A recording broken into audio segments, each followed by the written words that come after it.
ម្ចាស់អើយខ្ញុំមកសំពះទូល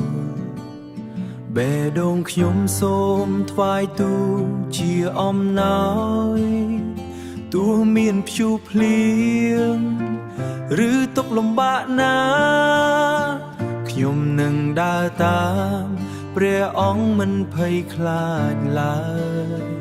ពេលខ្ញុំអស់កម្លាំងព្រះអង្គលើកខ្ញុំឡើងព្រះបន្ទូលអង្គជាកម្លាំងឲ្យខ្ញុំសេចក្តីស្រឡាញ់អង្គមិនដែលបាត់បង់នាំខ្ញុំឆ្ពោះទៅមុខ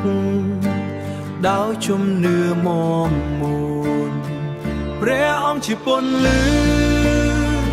នៅពេលខ្ញុំងងឹតព្រះអង្គជាសេចក្តីសង្ឃឹមក្នុងចិត្តខ្ញុំទោះផ្លូវវែងឆ្ងាយខ្ញុំមិនត្រឡប់ក្រោយព្រោះព្រះអង្គនៅជាមួយខ្ញុំគ្រប់ពេលស្រឡាញ់ព្រះយេស៊ូវអស់ពីចិត្តខ្ញុំ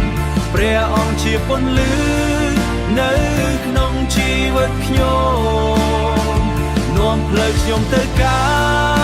ន់សេចក្តីសុខសាន្តជីវិតថ្មីនៅក្នុងព្រះគ្រីស្ទជានិច្ចព្រះអង្គស្រឡាញ់ខ្ញុំមិនដែលបោះបង់ទោះខ្ញុំធ្លាក់ចុះព្រះអង្គលើកឡើងវិញខ្ញុំនឹងសរសើរអង្គជានិច្ចកាលស្រឡាញ់ព្រះយេស៊ូវអស់ពីចិត្តខ្ញុំព្រះអង្គជាពន្លឺនៅក្នុងជីវិតខ្ញុំ